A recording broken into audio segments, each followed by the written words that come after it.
আশা করব সবাই ভালো আছিস। আমরা আগের ক্লাসেতে ধারক এবং ধারকত্বের অধ্যায়টাকে সম্পূর্ণভাবে শেষ করেছিলাম এবং তোদেরকে বলেছিলাম যে তার নিউমেরিক্যালসগুলো প্র্যাকটিস করার জন্যে। যদি তোদের প্র্যাকটিস করতে গিয়ে অসুবিধা হয়, তোরা দেখবি যে আগের ভিডিওর শেষে আমার সমস্ত ডিটেলস বলে দেওয়া আছে। সেই অনুযায়ী তোরা আমাদের হোয়াটসঅ্যাপ গ্রুপেতে লিখিস, হোয়াটসঅ্যাপ গ্রুপটাতে জয়েন হয়ে যাস। তোরা সেখানটা থেকে জিনিসটাকে অ্যাক্টিভলি লিখিস যে স্যার আমাদের এখানে তো অসুবিধা আছে, এটা করিয়ে দিলে আরও ভালো হয়, এটা না করানোর দরকার নেই। আমরা কিন্তু সেই অনুযায়ী আমাদের ক্লাসগুলোকে আরও মোল্ড করে নিয়ে তোদের উপযোগী করে তোলার চেষ্টা করবো আরও। ওকে, তো আশা করবো তোরা সেটাকে অ্যাক্টিভলি ফলো করছিস। এবারেতে আমরা আজকে নতুন অধ্যায়, যেটা হচ্ছে কি আমাদের এই ফিজিক্সের ক্লাস 12-এর সিলেবাসের সব থেকে গুরুত্বপূর্ণ অধ্যায় আমরা বলতে পারি, অর্থাৎ সেটা হচ্ছে কি ইউনিট 2, যেখানে চ্যাপ্টার 1 হিসাবে আমাদের দেওয়া আছে কি দেখ, তড়িৎ প্রবাহ এবং ওহমের সূত্র। তড়িৎ প্রবাহকে আমরা ইংরেজিতে বলি কি দেখ, ইলেকট্রিক কারেন্ট। ওহমের সূত্র তাকে আমরা সবাই জানি, আমরা বলি কি ওহমস ল। তো সেই তড়িৎ প্রবাহ এবং ওহমের সূত্র রিলেটেড চ্যাপ্টারটাকে আমরা এবারেতে স্টার্ট করতে যাচ্ছি। ওকে, তো দেখ, সেই তড়িৎ প্রবাহ বা ওহমের সূত্র চ্যাপ্টারটাকে স্টার্ট করতে গেলে আমাদের প্রথম যে কথাটা মাথায় রাখতে হবে সেটা হচ্ছে কি, তড়িৎ প্রবাহ জিনিসটা কি বা ইলেকট্রিক কারেন্ট জিনিসটা কি। ওকে, তো সেটা বলতে গেলে দেখ, আমাদের বইয়েতে যেরকমভাবে বলে দিয়ে আছে, আমরা যদি সেই অনুযায়ী চলি, এখান থেকে দেখতে পাচ্ছিস কি দেখ, তো এক দিকটা থেকে একটা জলের লেভেল উঁচু আছে, আরেক দিকটা থেকে একটা জলের লেভেল নিচু আছে। তাহলে যদি দুটো জলের লেভেলের আমাদের ডিফারেন্স থেকে থাকে, তখন আমরা কি জানবো, উচ্চ লেভেল থেকে জলটা কি আসবে, আস্তে আস্তে নিম্ন লেভেলের দিকে চলে যাবে। কতক্ষণ যাবে না, যতক্ষণ পর্যন্ত দুটো লেভেল না কনস্ট্যান্ট হয়ে যাবে। ওকে, তাহলে আমরা এখান থেকে বললাম কি, যদি দুটো কন্টেনারের মধ্যে জলের লেভেলের ডিফারেন্স থাকে, তাহলে জল একদিক থেকে আরেক দিকেতে চলে যায়। এই যে জল একদিক থেকে আরেক দিকে চলে যায়, তাকে আমরা বলি কি জলের প্রবাহ। ঠিক সেরকমভাবে যদি একদিকেতে টেম্পারেচার বেশি থাকে, মানে উষ্ণতা বেশি থাকে, আরেক দিকেতে উষ্ণতা কম থাকে, তখন আমরা জানি কি উচ্চ উষ্ণতা থেকে কিছুটা তাপ নিম্ন উষ্ণতার দিকে চলে যায়, তাকে আমরা বলি কি তাপ প্রবাহ। তাহলে দেখ, টেম্পারেচারের ক্ষেত্রে আমরা কি শিখেছি, যদি একদিকে উষ্ণতা বেশি একদিকে উষ্ণতা কম, উচ্চ উষ্ণতা থেকে কম উষ্ণতার দিকে আমাদের তাপ আস্তে আস্তে প্রবাহিত হয়ে যাবে। ঠিক জলের ক্ষেত্রে আমরা কি শিখেছি, একদিকে জলের লেভেল বেশি একদিকে জলের লেভেল কম, যদি তাদের মাঝখানেতে আমাদের একটা পাইপ দিয়ে কানেক্ট করা থাকে, বেশি উচ্চতার জায়গা থেকে কম উচ্চতার জায়গায় ধীরে ধীরে জলটা চলে যাবে। এই যে জলের প্রবাহ, তাকে আমরা বলি কি জলপ্রবাহ। এই যে উষ্ণতার প্রবাহ, তাকে আমরা বলি কি তাপপ্রবাহ। ঠিক একই রকমভাবে যদি এরকম ঘটনা ঘটে যে একদিকে বিভব প্রভেদ বেশি আছে আর একদিকেতে বিভব প্রভেদ কম আছে, তখন উচ্চ বিভব প্রভেদ আর নিম্ন বিভব প্রভেদের মধ্যে যদি আমরা সংযোগ স্থাপন করি, তখন আমরা জানব কি উচ্চ বিভবের জায়গা থেকে নিম্ন বিভবের জায়গাতে তড়িৎ আধান ট্রান্সফার হয়ে যাবে। এই যে আধানের একদিক থেকে আরেক দিকেতে ট্রান্সফার হয়ে যাওয়ার ঘটনা, সেই ঘটনাটাকে আমরা বলি কি তড়িৎ প্রবাহ। ওকে, তাহলে তড়িৎ প্রবাহ জিনিসটা কি না, একদিক থেকে আধান আরও একদিকে চলে যাবে। কোথা থেকে আধান কোথায় চলে যাবে না, উচ্চ বিভবের জায়গা থেকে নিম্ন বিভবের জায়গাতে আধানটা ট্রান্সফার হয়ে যাবে। এই আধান ট্রান্সফার হয়ে যাবার ঘটনাটাকেই আমরা বলি কি তড়িৎ প্রবাহ। ওকে, তো সেই তড়িৎ প্রবাহ করার সময়তে বইয়ের পাশে যেরকম ডেফিনেশন দেওয়া আছে, আমাদের সেটাই রেডি করা উচিত। অন্যান্য হায়ার লেভেল জায়গাতে হায়ার ধরনের ডেফিনেশন থাকে, কিন্তু আমরা এখান থেকে বুকিস ডেফিনেশনটাকে রেডি করব। সেটা আসছে কি দেখতো না, কোনো পরিবাহীর মধ্য দিয়ে তড়িৎ আধানের প্রবাহকে তড়িৎ প্রবাহ বলা হয়। তাহলে দেখ, কোনো পরিবাহী মানে কি কোনো একটা কন্ডাক্টরের মধ্যে দিয়ে কি হয় না, সহজে কারেন্ট একদিক থেকে আরেক দিকে বা সহজে আধান একদিক থেকে আরেক দিকে যেতে পারে। তো কথা আসছে কি দেখ, যে কোনো পরিবাহীর মধ্য দিয়ে যদি একদিক থেকে আরেক দিকে আধান মুভ হয়ে যায়, সে আধান মুভ হয়ে যাবার ঘটনাটাকেই আমরা বলছি কি তড়িৎ প্রবাহ। তাই এখানে বলে আছে কি কোনো পরিবাহীর মধ্য দিয়ে তড়িৎ আধানের প্রবাহকে তড়িৎ প্রবাহ বলা হয়। তো সেখান থেকে আমাদের একটা ডেফিনেশন করা হয়েছে যাকে আমাদের বলা হয়েছে কি প্রবাহ মাত্রা। ওকে, এই প্রবাহ মাত্রা যাকে আমরা বলি কি কারেন্ট, সেই কারেন্ট ইকুয়াল টু আমরা দেখছি কত, দেখ তড়িৎ আধান বাই সময়। তাহলে দেখ কোনো পরিবাহীর মধ্য দিয়ে তড়িৎ আধানের প্রবাহকে তড়িৎ প্রবাহ বলা হয়, তাকে ম্যাথামেটিক্যালি ডিফাইন কীরকমভাবে করা হয়েছে, দেখ তড়িৎ আধান বাই সময়। তাই কারেন্ট ইকুয়াল টু আমরা কত লিখছি, তড়িৎ আধান বাই সময়, বা লেখা থাকছে কত, I equal to Q by T. Okay, এবারেতে তোদের কাছে কথা আসছে,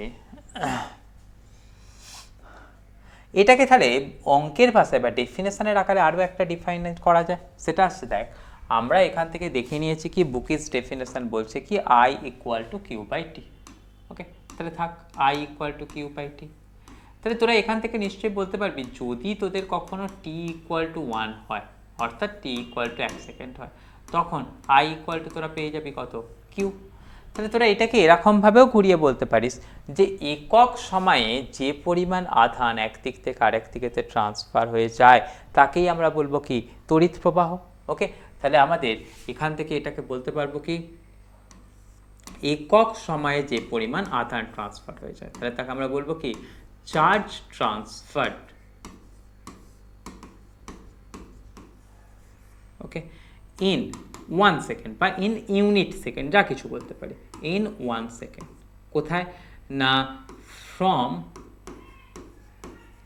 hire to lower potential, high to lower potential. Okay, is called current, is called current. তাহলে এই রকমভাবে আমরা সেটাকে কারেন্টটাকে ডিফাইন করে নিতে পারছি। এবার দেখ কারেন্ট I ইকুয়াল টু তো কিউ বাই টি দেখলাম, তাহলে তাকে ক্রস মাল্টিপ্লিকেশন করলে আমরা কত পেয়ে যাচ্ছি, q equal to I t. তাহলে I এর মান জানা থাকলে আমরা কি পেতে পারবো, কতখানি আধান একদিক থেকে আরেক দিকে ট্রান্সফার হয়ে গেছে সেই ঘটনাটাকেও আমরা বের করে নিতে পারবো। ওকে, এবারে দেখ এখানেতে একটা তোদেরকে ইন্টিগ্রেশনের সাহায্যে জিনিসটাকে বলে দেওয়া হয়েছে। সেই জিনিসটা কীরকম বলা হয়েছে দেখ, আমি সেটাকে পরের পাতায় তোদের সাথে একটু আলোচনা করে নিই, তোদের জিনিসটা আরও ক্লিয়ার থাকবে। আমি কিসের কথা বললাম তোদেরকে বল, তোদেরকে বললাম যে কিউ অর্থাৎ আধান কতখানি যাচ্ছে সেটা ইকুয়াল টু লিখে দিয়েছে কতখানি, I ইন্টু টি। ওকে, এখানে Q equal to I into T, এটাকে তখনই ব্যবহার করা যাবে যদি তোর আই এর এই মানটা হয় কি কনস্ট্যান্ট। ওকে, অর্থাৎ যদি আই এর মানটা সবসময়তেই ফিক্সড থাকে, কিন্তু যদি এরকম হয় বিভিন্ন সময়তে বিভিন্ন ধরনের প্রবাহ ছিল বা বিভিন্ন সময়ে বিভিন্ন ধরনের কারেন্ট ফ্লো হয়েছে, মানে আমি এখান থেকে বলতে চাইছি কি দেখ তো, if amount of current flow, if amount of current flow is different, okay, but is not constant, is not constant. ওকে, তো সেই সময়তে আমি তাহলে কি বলতে পারবো দেখ তো, তখন আমাদের এই যে কিউ আছে সেটার ভ্যালু বের করার জন্য ইন্টিগ্রেশনের সাহায্য নিই, তাই সেটাতে লেখা থাকে কত দেখ, integration of I into DT. Okay, তাহলে এই কথাটা আমাদের মাথায় রাখতে হচ্ছে। তাহলে আই কনস্ট্যান্ট হলে কিউ ইকুয়াল টু আইটি, আর আই যদি কনস্ট্যান্ট না হয় তাহলে সেখান থেকে কিউ ইকুয়াল টু কত পাবো, ইন্টিগ্রেশন অফ আইডিটি। ওকে, এটা ছাড়াও কতখানি চার্জ ট্রান্সফার হয়েছে সেটা পাওয়ার জন্যে আমি কি করতে পারি, গ্রাফের সাহায্য নিতে পারি। মানে আমি কিসের কথা বলছি, ফ্রম গ্রাফ। তাহলে এখানে কোন গ্রাফের সাহায্যে আমরা চার্জ বের করতে পারি না, ফ্রম গ্রাফ যদি সেটা থাকে কি দেখ, I versus T graph. Okay, তাহলে যদি আমাদের কখনো আই ভার্সেস টি গ্রাফ থাকে সেখানটা থেকে আমাদের কীরকম করতে পারবো দেখ তো, দেখ এই একদিকেতে আই একদিকেতে টি, তো আই ভার্সেস টি গ্রাফ ধরে নে ফর এক্সাম্পল আছে এরকম। তো সেখান থেকে যদি আমাদেরকে অ্যামাউন্ট অফ চার্জ ট্রান্সফার বের করতে বলে, আমরা করব কি, এই গ্রাফটা সময় অক্ষের ওপরেতে কতখানি এরিয়া কভার করছে সেটাকে ক্যালকুলেট করে নেব। ওকে, অর্থাৎ যদি আমাদের কোথাও আই ভার্সেস টি গ্রাফ দেয়া থাকে সেখান থেকে চার্জ কতখানি ট্রান্সফার হচ্ছে বলতে গেলে কি বলবো না এরিয়া আন্ডার দ্য গ্রাফ।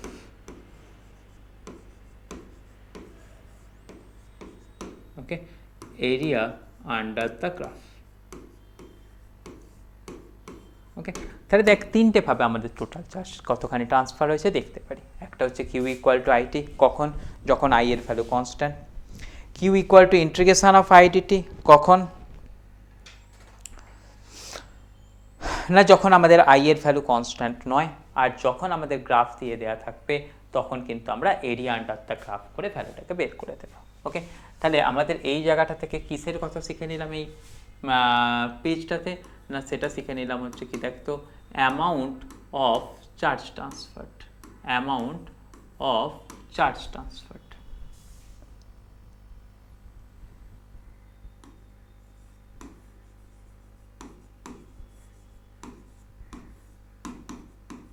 অর্থাৎ কতখানি চার্জ ট্রান্সফার হয়েছে।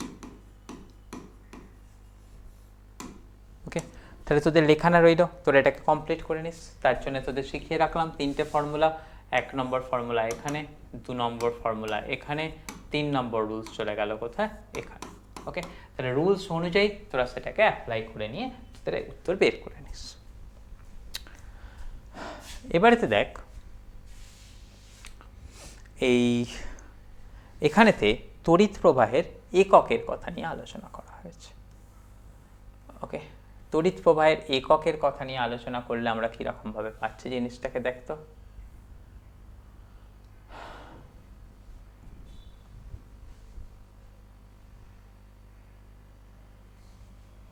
ওকে, সেখান থেকে আমরা যে কথাটা পাচ্ছি দেখ, আমরা আগে থেকেই শিখলাম কি I equal to Q by T, তাই তো? কিউ এর একক কত? আমরা সবাই জানি কিউ এর একক হচ্ছে, চার্জের একক হচ্ছে কুলম্ব।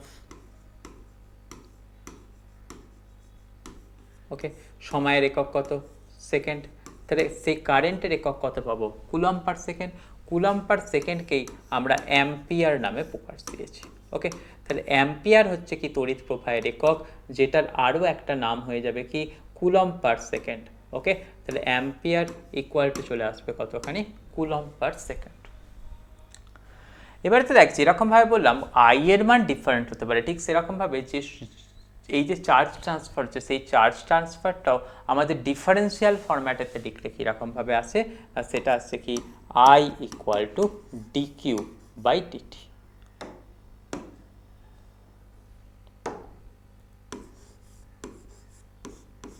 ওকে, তাহলে দেখ I equal to Q by T কখন ব্যবহার করব, আর I equal to D Q by DT কখন ব্যবহার করব? যদি কিউ এর মানের ফিক্সড ভ্যালু দিয়ে দেওয়া থাকে তাহলে আমরা I equal to Q by T ব্যবহার করব। আর যদি আমাদের দিয়ে দেওয়া থাকে যে কিউ কীরকমভাবে, না কিউকে দিয়ে দেওয়া থাকে as a function of time. Okay, অর্থাৎ সময়ের একটা ফাংশন বা অপেক্ষক হিসাবে যদি আমাদের চার্জকে দিয়ে দেওয়া থাকে, যদি q as a function of time is given,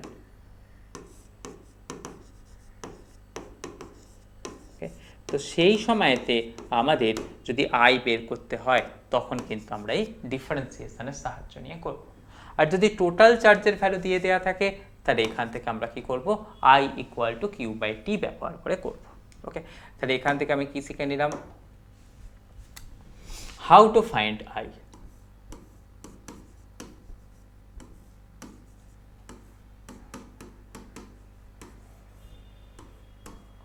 তাহলে আমি এখান থেকে কিসের কথা বললাম? আই বের করার জন্য বেসিক ফর্মুলা হচ্ছে কত? কিউ বাই টি। কিন্তু কখন কিউ বাই টি ব্যবহার করব, আর কখন তার আরও একটা যে বেসিক ফর্মুলা আছে ডি কিউ বাই ডিটি সেটা ব্যবহার করব।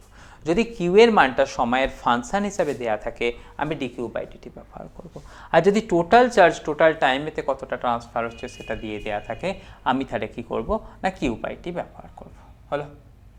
তাহলে এই যে দুটো কনসেপ্ট শিখলাম সেই দুটো কনসেপ্টের ওপরেতেই বেস করে আমাদের এখানে তো দুটো কোয়েশ্চেন আছে, দুটো কোয়েশ্চেনই গুরুত্বপূর্ণ কোয়েশ্চেন। কোয়েশ্চেন নাম্বার 1 কি বলেছে দেখ, টি সময়ে কোনো পরিবাহীর প্রস্থচ্ছেদ দিয়ে কিউ পরিমাণ আধান অতিক্রান্ত হয়। সে কিউ এর মান আমাদের কোয়েশ্চেনে বলে দেওয়া আছে কি দেখতো 5t² + 4t + 3, অর্থাৎ কিউ এর মান সময়ের ফাংশন হিসেবে দেওয়া আছে, দিয়ে তোকে বলেছে কি 10 সেকেন্ডে তড়িৎ প্রবাহের মান কত। তাহলে দেখ বেসিক্যালি আমাদের এখান থেকে কি ক্যালকুলেট করেছি, ফাংশন হিসেবে থাকলে আমাদের ডিকিউ বাই ডিটি ফর্মুলা ব্যবহার করতে হয়, তাই করেছি। করে কোন সময়ে বের করব কারেন্ট, না at T equal to 10 second. তাহলে টি ইকুয়াল টু 10 বসিয়ে দিয়ে অ্যান্সারটা বের করেছি। দেখ I equal to d q by d t derivative করেছি 5t square plus 40 plus 3, 5t স্কোয়ারের ডেরিভেটিভ 10t, 40 এর ডেরিভেটিভ 4, 3 এর ডেরিভেটিভ 0। তাহলে সেটা কোন সময়, টি ইকুয়াল টু 10। তাহলে টি এর জায়গায় 10 বসিয়ে দিয়েছি, দিয়ে আমরা এখান থেকে অ্যান্সারটা বের করে দিয়েছি কি দেখ 104 অ্যাম্পিয়ার। ওকে, ঠিক একই রকমভাবে আমাদের পরের অঙ্কটা, তার রিভার্সটা বা তার সিকুয়েলটা যাই বলিস না কেন, সেখানেতে কি বলছি দেখ, তারের মধ্য দিয়ে প্রবাহ হচ্ছে কত, I equal to alpha naught t plus beta t square. অর্থাৎ এখানে আই এর ভ্যালুটা কিন্তু কনস্ট্যান্ট নয়। সেখানেতে প্রস্থচ্ছেদের মধ্য দিয়ে 15 সেকেন্ডে প্রবাহিত আধানের মান কত। তাহলে কনস্ট্যান্ট না হলে আমাদের কি শিখেছি, কিউ ইকুয়াল টু কত বার করতে হবে, ইন্টিগ্রেশন অফ আই টি টি।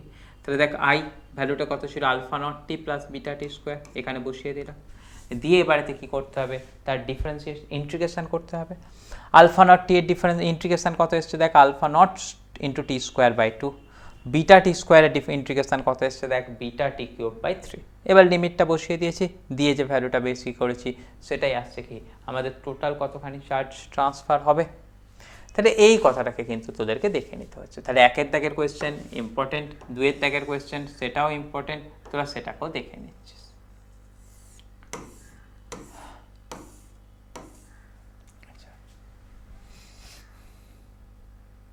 এর সাথে সাথে আমি আর আলোচনা করব না, তোরা কোয়েশ্চেন নাম্বার 4টাকেও কিন্তু বই থেকে দেখে নেবে। ওকে,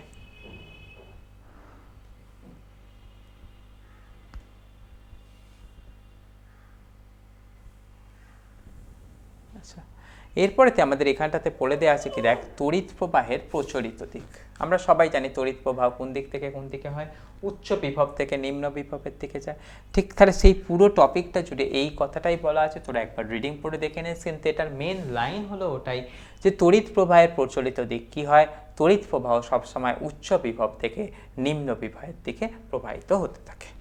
ওকে, তাহলে এই টপিকটা এখানটা থেকে গেল। পরের পাতায় চলে যাব।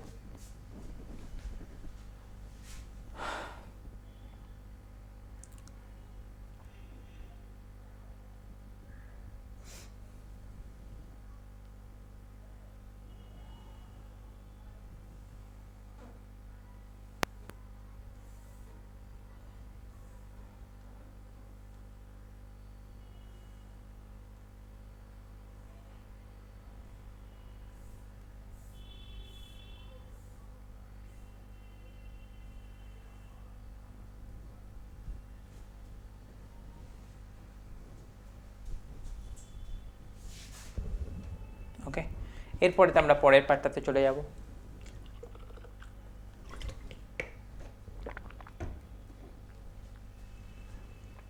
পরের পার্টটাতে কি বলা হচ্ছে দেখ,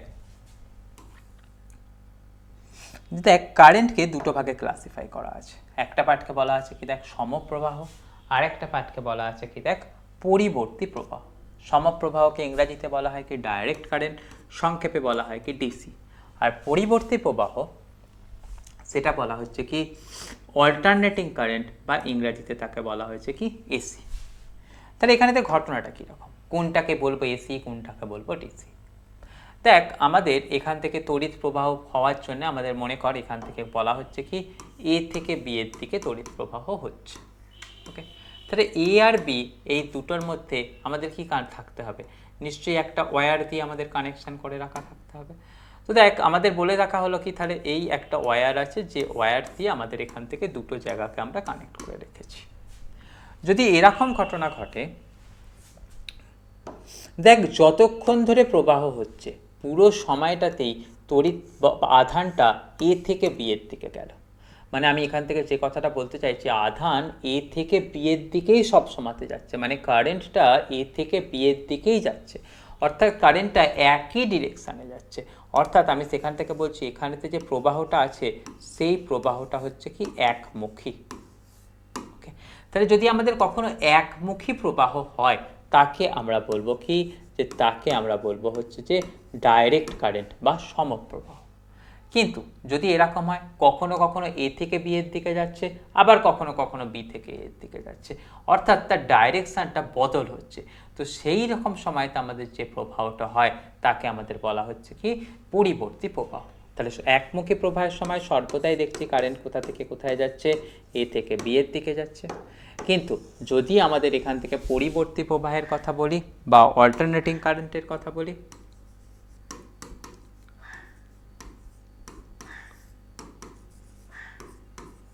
ওকে, তাহলে পরিবর্তী প্রবাহতে দেখছিস যে দেখ ডাইরেকশনটা কিন্তু ফিক্সড নয়, ডাইরেকশন অফ কারেন্ট সেটা কিন্তু ফিক্সড নয়, ইজ নট ফিক্সড। সেখানেতে কি হয়, ডাইরেকশনটার বদল হয়, এবং যে বদলটা হয় সেটা পিরিয়ডিক্যালি হয়, অর্থাৎ পর্যায়ক্রমে বদল হয়। অর্থাৎ 0 থেকে 1 সেকেন্ড যদি এদিক থেকে এদিকে যায়, পরবর্তী সেকেন্ডটায় কি আসবে, সেটা এদিকে আসবে, তারপরের সেকেন্ডটায় আবার ওদিকে যাবে, তারপরের সেকেন্ডটায় আবার এদিকে আসবে, অর্থাৎ পর্যায়ক্রমে তার ডাইরেকশনটা চেঞ্জ হয়। Okay, the direction of current is not fixed, rather এখানটাতে আমরা বলতে পারবো কি it will change, okay, periodically. তাহলে পর্যায়ক্রমে যদি আমাদের কারেন্টের ডাইরেকশানটা বদল হতে থাকে, সেখানেতে আমাদের সেই ধরনের প্রবাহকে বলবো কি পরিবর্তী প্রবাহ। ওকে, তাহলে দেখ এখান থেকে আমরা দুটো জিনিস শিখে নিলাম। যদি একমুখেই কারেন্টটা ফ্লো হতে থাকে তাকে আমরা বলবো কি সমপ্রবাহ, বা যাকে আমরা ইংরাজিতে বলছি কি ডাইরেক্ট কারেন্ট। ওকে, আর কারেন্ট ফ্লোর ডাইরেকশন যদি আমাদের বদল হতে থাকে তাকে আমরা বলবো কি পরিবর্তী প্রবাহ, বা যাকে ইংরেজিতে আমরা বলবো কি অল্টারনেটিং কারেন্ট। ওকে, তাহলে এটুকুনি কথা তোরা এখানটা থেকে করছিস।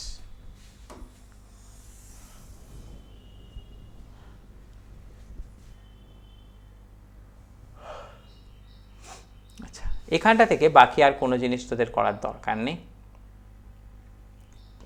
তোরা এখানেতে এই যে পরিচ্ছদ সংক্রান্ত এমসিকিউ আছে সেটাকে একবার করে দেখে নিবি।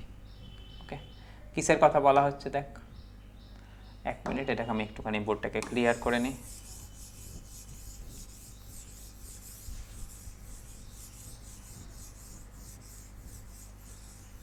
আচ্ছা দেখ কিসের কথা বলা হচ্ছে, দেখ কুলম্ব এর সমতুল্য একক কি, কুলম্ব মানে আমরা সবাই কি শিখেছি, কুলম্ব মানে হচ্ছে Q equal to I into টি।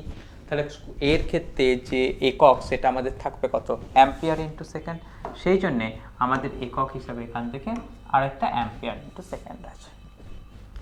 কোনো তড়িৎ উৎস আমাদের কি বলা আছে দেখ, রাসায়নিক, যান্ত্রিক, তাপ বা অন্য কোনো শক্তিকে, সবাই বুঝতে পারছি সেটা তড়িৎ শক্তি রিলেটেড চ্যাপ্টার, তাহলে রাসায়নিক শক্তি থেকেও তড়িতে কনভার্ট হতে পারে, যান্ত্রিক থেকেও তড়িতে কনভার্ট হতে পারে, তাপ থেকেও তড়িতে কনভার্ট হতে পারে। ওকে,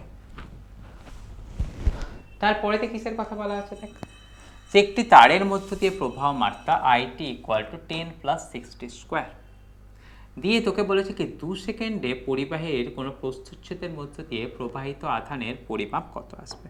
তাহলে দেখ আই এর ভ্যালু ফিক্সড নয়, সেখান থেকে আই এর ভ্যালু বের করতে গেলে কী করতে হয়, q equal to integration of I d t, তাহলে এখানে তো তাই করব, q equal to integration of I d t, তাই না। আই এর ভ্যালু কত দিয়েছে 10 প্লাস 60 স্কোয়ার, তাহলে সেখান থেকে ভ্যালুটাকে আমরা বসিয়ে নিই, দেখ 10 প্লাস 60 স্কোয়ার ইন্টু ডিটি, তাহলে এর ডেরিভেটিভ করলে কত আসে নিশ্চয়ই বুঝতে পারছিস, 10-এর 10টি 60 স্কোয়ারের কত আসবে দেখ 60 কিউব বাই 3, মানে আমাদের সেটা চলে আসবে কত দেখ 2t কিউব। কতক্ষণ সময়তে সেটাই আমাকে এখান থেকে আপার লিমিট আর লোয়ার লিমিটে ব্যবহার করতে হবে। বলেছে কত দেখ তো, যে 2 সেকেন্ড সময়, অর্থাৎ 0 থেকে 2 সেকেন্ড সময়, তাহলে এখানটাতে বলে দিলাম কত 0, এটাতে বলে দিলাম কত 2, তাহলে সেখান থেকে আমরা পেয়ে যাচ্ছিস কত 10 2 20 প্লাস 8 2 16, তাহলে সেখান থেকে আমরা পেয়ে গেলাম কত 36, তাহলে সেখান থেকে পেয়ে গেলাম এটার অ্যান্সার চলে আসবে কত দেখ 36 কুলম্ব। ওকে, তাহলে এখান থেকে এটার অ্যান্সার পেয়ে গেলাম কত সি। তাহলে এটা সহজভাবে দেখিয়ে দিলাম, তোরা এটাকে একবার কপি করে নে। এরপরেতে আমরা চলে যাব এরপরের পার্টটাতে।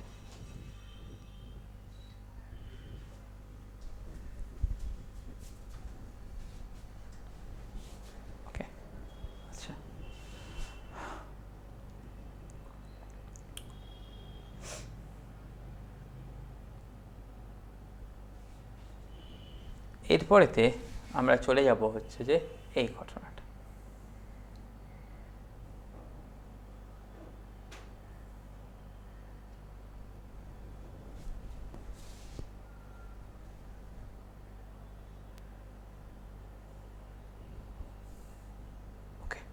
এখানেতে যে একটা কনসেপ্ট আছে সেই কনসেপ্টটাকে আমরা দেখে নেব, খুব গুরুত্বপূর্ণ কনসেপ্ট। অনেকদের অনেক বড় হয়ে গিয়েও এই কনসেপ্ট ক্লিয়ার হয় না, সেই জিনিসটাকে আমরা একটুখানি দেখে নেব। সেটা আসছে কি দেখতো, যে ইলেকট্রোমোটিভ ফোর্স, যাকে সংক্ষেপে বলা হয় কি ইএমএফ। ওকে, সেই ইলেকট্রোমোটিভ ফোর্স, যার বাংলায় তাকে নাম দেওয়া হয়েছে কি দেখতো তড়িৎ চালক বল। তো আমরা যে কথাটা শিখেছি দেখ, যে মনে কর একদিকেতে জলের লেভেল উঁচু আছে আর একদিকে জলের লেভেল নিচু আছে। তাহলে আমরা সবাই জানি উঁচু দিক থেকে জলের লেভেলটা থেকে জল নামতে নামতে নিচু দিকটা আসছে। কতক্ষণ আসবে? যতক্ষণ না দুটোর লেভেল সমান হবে। তাহলে দুটোর লেভেল সমান হয়ে গেলে কি আসবে? জলপ্রবাহ বন্ধ হয়ে যাবে। তাহলে জলপ্রবাহ চালিয়ে রাখতে গেলে কি করতে হয়? যে দিক থেকে জলপ্রবাহটা আসছিল সেই দিকটা থেকে কন্টিনিউয়াস আমাদের একটা কি দিতে হয়? জলের সোর্স, মানে জলের সাপ্লাই চালু রাখতে হয়। মানে জল সেখানেতে ভরেই যেতে হয়, ভরেই যেতে হয়, তবে নিচের দিকটাতে সহজে চলে আসে। এই কথাটা বললাম বুঝতে পারছিস? দেখ, এদিক থেকে এদিকেতে আমাদের উঁচু জায়গা থেকে নিচু জায়গায় জল আসছিল। কতক্ষণ আসতো? যদি বাইরের দিক থেকে আমরা না এনার্জি দিতাম তাহলে কিছুক্ষণ পরেই এসে দুটো লেভেল সমান হয়ে গিয়ে বন্ধ হয়ে যেত। কিন্তু যদি আমাদের এই জলের প্রবাহটাকে আমরা চালু রাখতে চাই তাহলে এই দিকটাতে কী করবো? বাইরের দিক থেকে জল দিয়েই যাব, তারপরে কিছুক্ষণ পরে এসে দুটোর জলের লেভেল সমান হতো। ঠিক এখানে তো সেই ঘটনাটা হচ্ছে সেরকম ধরনের। কী বলা হচ্ছে দেখ, আমরা জানি হাইয়ার পোটেনশিয়াল বা উচ্চ বিভব থেকে কারেন্ট কোথায় যায়? Lower potential. কিন্তু কতক্ষণ যাবে যদি বাইরের দিক থেকে আমাদের এনার্জি না সাপ্লাই দিই? তাহলে আমাদের সবসময়তে কারেন্ট প্রবাহটাকে চালু রাখতে গেলে আমাদের কি করতে হবে? বাইরের দিক থেকে একটা এক্সটার্নাল ফোর্সের দরকার, যে এক্সটার্নাল ফোর্সটা আমাদের কী করবে? যে এই তড়িৎ প্রবাহটাকে মেনটেন করতে হেল্প করবে। তো এই বাইরের দিক থেকে যে এক্সট্রা শক্তির সাহায্যে আমরা করছি কি, যে কারেন্ট প্রবাহটাকে মেনটেন করার চেষ্টা করছি, সেই জিনিসটাই হচ্ছে কি আমাদের ইলেকট্রোমোটিভ ফোর্স বা তড়িৎ চালক বল। এবারেতে যেন আমরা কেউ ভুল করেও বলে ফেলি না যে তড়িৎচালক বল কিন্তু একটা বল। সেটা বলে ফেললে কিন্তু আমাদের ভুল হয়ে যাবে। তড়িৎচালক বল কিন্তু একটা বল নয়, এটা হচ্ছে একটা শক্তি। এই কথাটা যেন আমরা কেউ ভুল করে ফেলি না। এটা কীরকম ধরনের শক্তি সেটাকে ডিফাইন করার সময় কি করা হয়েছে, যে দেখ আমি বলছি নর্মালি কি হয়, উচ্চ থেকে নিচের দিকে কারেন্ট যায়। আমি যদি এরকম করি যে নিম্ন বিভব থেকে উচ্চ বিভবের দিকে একটু কারেন্ট পাঠাবো, তাহলে আমাকে কি করতে হবে? নিম্ন বিভব থেকে উচ্চ বিভবের দিকে একটা চার্জকে ট্রান্সফার করতে হবে। তো নিম্ন বিভব থেকে উচ্চ বিভবের দিকে আমাদের একক তড়িতাধানকে ট্রান্সফার করতে যে পরিমাণ আমাদের শক্তি নষ্ট হবে, সেই শক্তিটাকে আমরা বলবো কি তড়িৎচালক বল।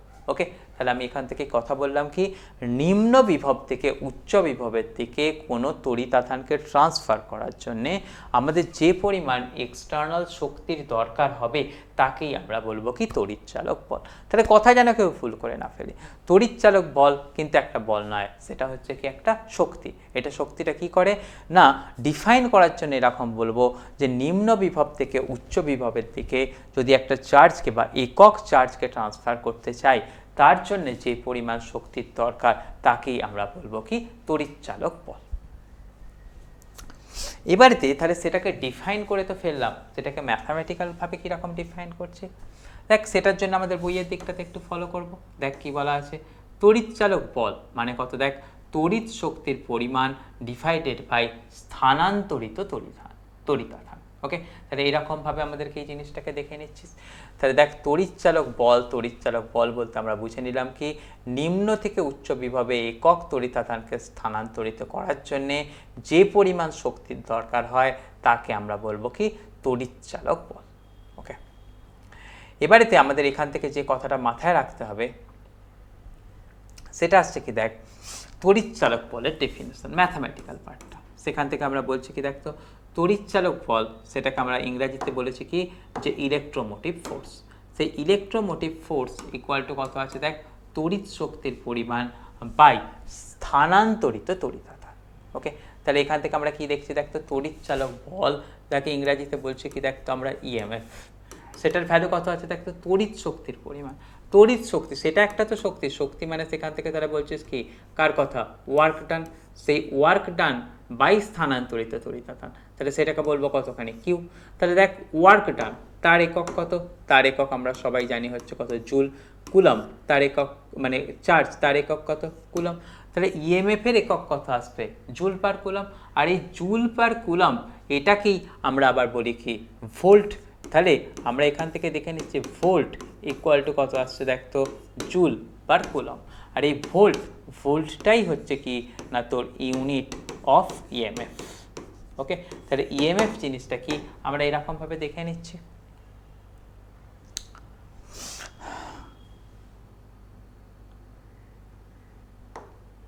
ওকে, তাহলে আমরা এখান থেকে এইটুকুনি পার্ট শুধু পড়ে নিচ্ছি। ওকে, প্রচলিত সংজ্ঞাটা আমরা এখন করব না, এটা আমরা সময়ের সাথে সাথে পরে আমরা করছি। ওকে, তাহলে দেখ এই পাতা থেকে আমরা শুধুমাত্র এইটুকুনি জায়গাকে দেখছি, বাকি কোনো জিনিস আমাদের এখানটা থেকে দেখার আপাতত দরকার নেই। ওকে, আচ্ছা এখানে তো দুটো ছোট ছোট এমসিকিউ আছে, তোদের পড়িয়ে দিয়েছি, তোরা নিজেরা একবার পড়ে দেখে নিস। এরপরে তো দেখ তড়িৎ প্রসেস শ্রেণী বিভাগ বলে যে কথাটা আছে, এটা আমাদের সিলেবাসেতে নেই, তো আমি এটাকে তোদের কাছে পড়াচ্ছি না।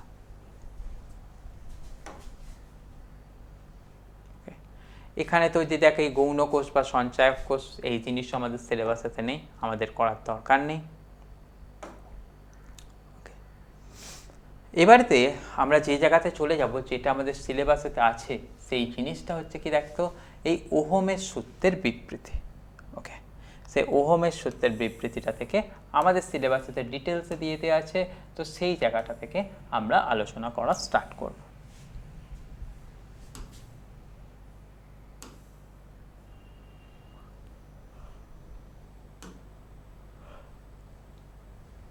কিসের কথা বলছি দেখ, একদম তোরা ক্লাস 10 থেকে যখন পড়েছিস প্রত্যেকে সেখান থেকে ওহমের সূত্র পড়তে আরম্ভ করেছিস।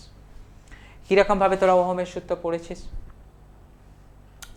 না, সেটা হচ্ছে কি কোনো একটা পরিবাহীর মধ্য দিয়ে কতখানি কারেন্ট একদিক থেকে আর একদিকে প্রবাহিত হবে সেই সম্বন্ধে একটা সূত্র।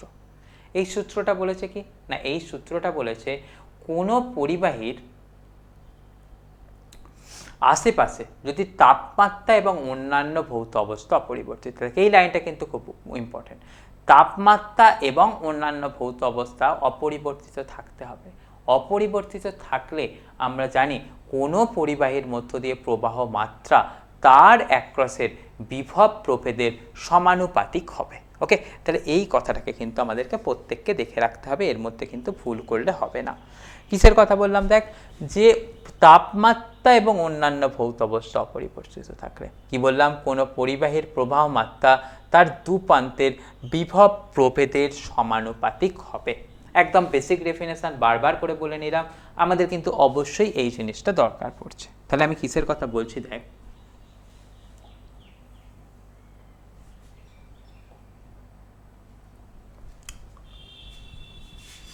দেখ আমাদের নিশ্চয়ই তোরা বুঝেছিস কি রোদ কী জিনিস, সে কথা নিয়ে আমি একটু পরে আলোচনা করছি, কিন্তু তোরা সবাই শিখেছিস ক্লাস 9-10 যখন পড়িস সেখান থেকে তোরা রোদ বলতে জিনিসটা শিখেছিস, আমি দেখে নিচ্ছি। কিন্তু কেন এখান থেকে দিলাম তার কারণ অন্য কিছু আছে, আমি পরে আলোচনা করছি। কি বললাম দেখ, ধর এই এ বিন্দু আর বি বিন্দুর মধ্য দিয়ে আমি তড়িৎ প্রবাহ করতে চাইছি, তাহলে নিশ্চয়ই বুঝতে পারছিস এ বিন্দু আর বি বিন্দুর মধ্যে আমাদের বিভব পার্থক্য থাকতে হবে। আমি ধরে নিচ্ছি কীরকম কথা দেখ, পোটেন্সিয়াল মানে কি বিভব কোথায় না অফ এ, সেটা আমি বলে দিচ্ছি কত দেখ V1। আমি বলে দিচ্ছি দেখ পোটেন্সিয়াল অফ বি, সেটা আমি ধরে নিচ্ছি কত V2। তাহলে এদের মধ্যে বিভব পার্থক্য কত, মানে আমি বলতে পারবো কি এদের মাঝের পোটেন্সিয়াল ডিফারেন্স কত, সেটা আসবে কত V1 - V2। এবারে ওহমের সূত্র কি বলছে, যদি তাপমাত্রা এবং অন্যান্য ভৌত অবস্থা অপরিবর্তিত থাকে, মানে আমি কিসের কথা বলছি দেখ, temperature and other physical condition. এখানে আদার ফিজিক্যাল কন্ডিশন বলতে কি বোঝানো হয়েছে, যেমন ধরে নে হিউমিডিটি, বা আমরা এমন আর কি কথা বলতে পারি, বা আশেপাশে বায়ু প্রবাহ, সেই সমস্ত জিনিসগুলো অপরিবর্তিত আছে। মানে আমি কি বলছি দেখ, temperature and other physical condition.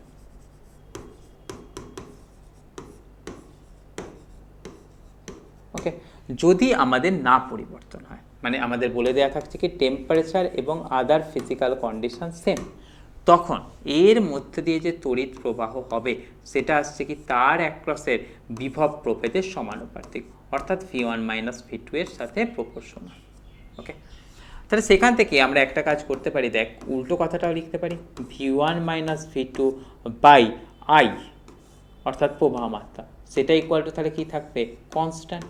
এখানেতে এই যে কনস্ট্যান্টটা, সেই কনস্ট্যান্টটাকেই আমরা কি করি, একটা ক্যাপিটাল আর দিয়ে ডিফাইন করি, তাই V1 minus V2 equal to কত চলে আসে, IR। এই V1 মাইনাস V2টাকে অনেক সময় সংক্ষেপে বোঝানোর জন্য শুধু V দিয়ে দেওয়া হয়। এখানে V হচ্ছে কি A এবং B পয়েন্টের বিভব প্রভেদ, তাহলে সেখান থেকে V ইকুয়াল টু আমরা পেয়ে যাই কত, I ইন্টু R। ওকে, তাহলে সেই V equal to I into R, সেটাই হচ্ছে কি আমাদের ওহমের সূত্র। ওকে, তাহলে এই কথাটা কিন্তু আমরা প্রত্যেকেতে এখান থেকে দেখে নিচ্ছি।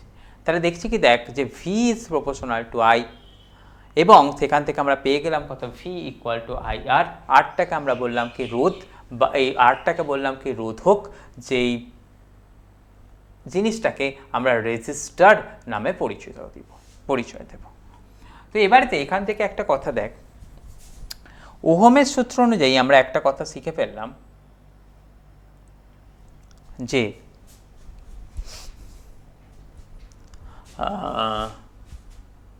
সরি রে,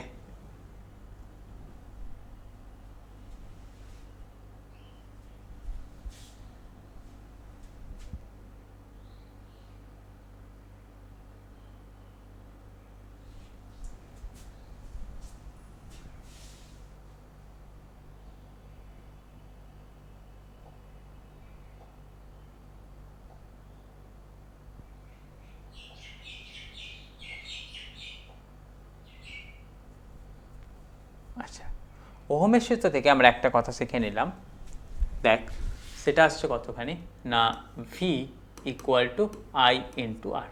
ভি বলতে কি বিভব প্রভেদ, আর বলতে হচ্ছে রেজিস্ট্যান্স, বা সেখান থেকে এই কথাটাও শিখে নিয়েছি, দেখ সেটা আসছে কি V is proportional to I, তাই না?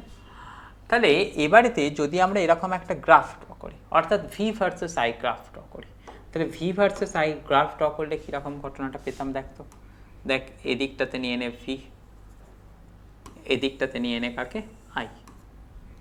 ওকে, V মানে বিভব প্রভেদ, I মানে কারেন্ট, তাহলে সেটা প্রপোর্শনাল গ্রাফ। তাহলে সেই প্রপোর্শনাল গ্রাফটা কীরকম যেত, সবাই জানি প্রপোর্শনাল গ্রাফটা কীরকম হতো, এই একখান স্ট্রেট লাইন হতো।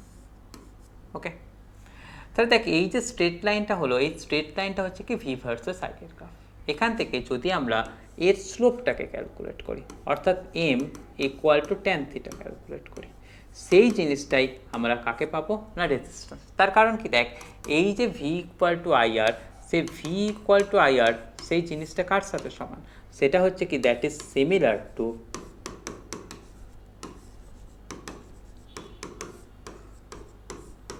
কীরকম, দেখ না Y ইকুয়াল টু mx। ওকে, তাহলে এখানে এমটাই কি স্লোপ, তাহলে এই এমটাই এখানে থেকে আছে আর দিয়ে লেখা আছে, তাহলে আমরা এখান থেকে বলতে পারবো কি যে স্লোপটা আছে সেই স্লোপটার মানই আসবে কি রেজিস্ট্যান্স।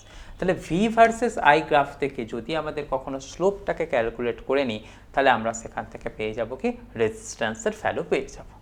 ওকে, এই জায়গা থেকে কোয়েশ্চেনটাকে এরকমভাবে দেয়, কীরকম কত দেখ, ধরে নে আমাদের V ভার্সেস I গ্রাফে দুটো গ্রাফ আছে, কীরকম কথা, দেখ এই V ভার্সেস I গ্রাফ নিচ্ছি, VI, তাহলে V ভার্সেস I গ্রাফে তো গ্রাফটা তো স্ট্রেট লাইন হবে, আমরা শিখে নিয়েছি যে গ্রাফটা স্ট্রেট লাইন হবে, একটা গ্রাফ গেল কীরকম এরকম, আরও একটা গ্রাফ গেল এরকম। ওকে, এটা হয়ে গেল কি পরিবাহী A এর জন্যে, এটা হয়ে গেল তার পরিবাহী B এর জন্য। তাহলে আমি এখান থেকে বলতে পারবো, দেখ A পরিবাহীর ক্ষেত্রে যে অ্যাঙ্গেল সেটা আছে θ1, B পরিবাহীর ক্ষেত্রে অ্যাঙ্গেল আছে কতখানি, θ2। তাহলে আমি এখান থেকে বলতে পারবো যেহেতু θ2 ইজ গ্রেটার দ্যান θ1, তাহলে নিশ্চয়ই আমি এখান থেকে যদি দুটো দিক থেকে ট্যান নিয়ে নিই, তাহলে নিশ্চয়ই বলতে পারবো দেখ tan θ2 is greater than tan θ1, মানে আমি এখান থেকে নিশ্চয়ই বলতে পারবো M2 is greater than M1। মানে এখান থেকে নিশ্চয়ই বলতে পারবো R2 is greater than R1। তাহলে যার স্লোপ বেশি হবে তার রেজিস্ট্যান্সের মান কিন্তু বেশি হবে। ওকে, তাহলে আমরা এখান থেকে এটুকুনি কথা শিখে নিচ্ছি যে ভি ভার্সেস আই গ্রাফে স্লোপ যদি বেশি হয়, ওকে, স্লোপ ইজ মোর। তাহলে যদি স্লোপ কখনো বেশি হয় তখন আমরা শিখে নেব কি যে রেজিস্ট্যান্স অর্থাৎ তার যে রোধের মান সেটাও কিন্তু বেশি থাকবে। তাহলে রেজিস্ট্যান্স ইজ মোর। ওকে, এটুকুনি কথা কিন্তু আমাদেরকে শিখে নিতে হবে। ওকে, এরপরেতে আমাদের বইয়েতে কি জিনিস আছে আমরা সেটাকে আরও একবার ইম্পোর্ট করে দেখে নেবো। তোরা বুঝতে পারছিস আমার এখান থেকে করতে গিয়ে তখন স্ক্রিনটা একটু বেরিয়ে গেছে।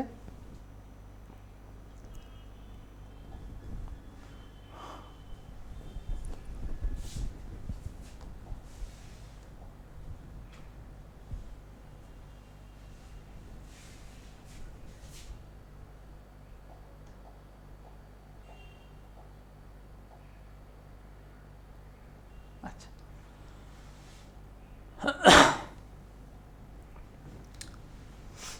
এবারেতে আমাদের এখানে থেকে আরও একটা গ্রাফ দেওয়া আছে। ওকে, আচ্ছা, ওই ওহম সূত্রের থেকেই আমরা এখান থেকে আরও একটা যে গ্রাফ দেওয়া আছে সেই গ্রাফটাকে একটু দেখে নেব।